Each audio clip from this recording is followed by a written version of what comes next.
Hi, welcome back. Rob Bryanton, and this is the Imagining the 10th Dimension video blog. Today we're playing with a little bit of a video impression of what rotating helixes ascending up through the higher dimensions in a stacked dodecahedron that might be able to create the helixes and the self-similar fractals that are reflected in reality around us. Or that's what we'll say we're looking at here as we play with just a little bit more video feedback. Today's entry is called Magnets and Souls. It comes from June 17th, 2008. If you go to 10thdimension.com/blog, you'll be able to find that one and read along with it. Please, if you do get a chance to do that, there are often links within these blogs that you can click on if you're looking at the text version. Today's entry goes like this. Rupert Sheldrake had more to say in the book Conversations on the Edge of the Apocalypse that I thought was useful to add to the ideas we've looked at in entries like being more fifth-dimensional, crossing your arms to change your trajectory, and Are Animals and Kids more fifth-dimensional, all of which you should be able to find also if you search for those video blog entries and those words. Here on YouTube, you'll be able to find them as well. The reason animals are called animals is because the word animal comes from the Latin word anima, meaning soul. So what the soul did, according to Aristotle and St. Thomas Aquinas, who were the main authorities for the medieval view, was to act first as the form of the body, to shape the developing organism as it grew. In animals, the soul also underlaid the instincts, the movements, and the organization of the sensations and behavior. In human beings, the soul also included the intellect, the rational mind, the conscious mind. So the human soul had three levels or layers. One was the conscious mind, second to the animal soul, which was largely unconscious and we shared with animals. And thirdly, there was the vegetative soul, or the nutritive soul, which shaped our bodies and gave rise to the form of our bodies, helped maintain them in health and in healing from injury and disease. Interestingly, up until the 17th century, everyone thought that magnets had souls. The magnet was believed to have a soul, which was how it attracted and repelled other magnets at a distance. In fact, what's happened in science is the old idea of souls has been replaced by fields. The magnetic soul became the magnetic field. Now, I've used cornstarch monster videos before, and we're looking at one over my shoulder here now, to demonstrate how a simple action like a low-frequency vibration can impart something to a cornstarch and water mixture that reminds us of life, and how the reverse is also true. Most of us have seen the astonishing difference between a living creature and what that same creature appears as when the spark of life has departed. Some of us have also seen what it's like when a person's soul has left their dying body before the body is dead. Even when the physical body continues to struggle on with that most basic desire to continue, it can be clear to us that the vibration that made that person who they were is no longer there. Would it really be such a stretch for us to think that a magnet had died if one day it ceased to attract and repel other magnets? From the most primitive beginnings of life on the planet to human beings and beyond, all life shares the same trait, a desire to continue, an interest in what happens next. Do cornstarch monsters and magnets desire to continue? Well, that's like asking whether my car desires to move forward after I step on the gas pedal.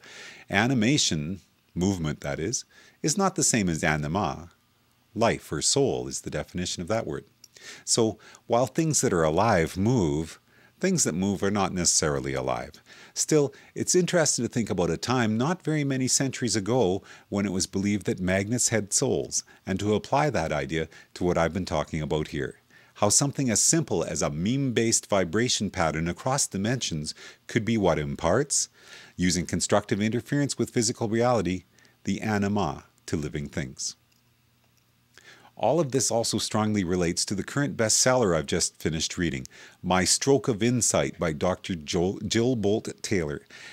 After a left hemisphere stroke removed Dr. Taylor's ability to plan and think linearly, she spent time thinking only with her right brain, where she reports that she felt an intimate connection to the oneness that we all share within the universe.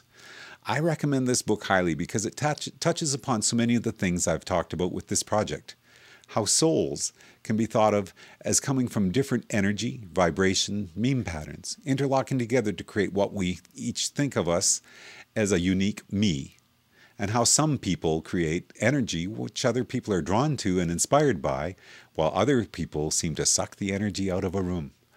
The cornstarch videos, I think, are good starting points for discussion, thinking about how different patterns and waves really could be interacting to create what we know of as life and consciousness. Books like Stephen Strogatz's Sync, How Order Emerges from Chaos in the Universe, Nature, and Daily Life, add more pieces to the puzzle as we think about how different waveforms can entrain each other, and ultimately this is all part of the path towards seeing how everything fits together to create our reality. Now, I'd like to close today's video blog entry with a video for one of the 26 songs that are part of this project. This one is about the soul, the mysterious spark of life that each of us carries within, and it's called Burn the Candle Brightly. This is Rob Bryanton from Imagining the 10th Dimension. Enjoy the journey. Each of us carries it within us. Each of us has a little spark that moves us to dance in the sunlight and lights our way through the dark. I want to burn the candle brightly, never let it fade. Burn the candle brightly, let it light my way. Yeah, yeah.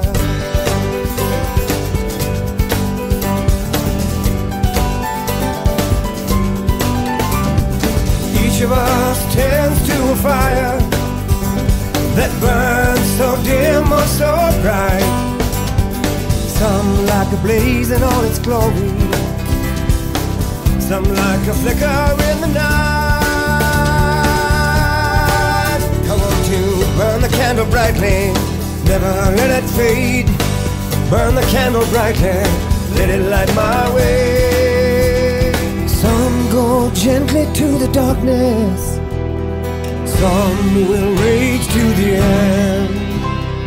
All of us carry it forever, this tiny spark that we tend. So when this journey is over and that beautiful spark is finally gone, we can see that the vessel is empty, but we know that the light carries on. I want to burn the candle brightly, never let it fade. Burn the candle brightly, let it light my way, let it light my way. I want to burn the candle brightly, never let it fade. Burn the candle brightly, let it light my way, let it light my way. Every day.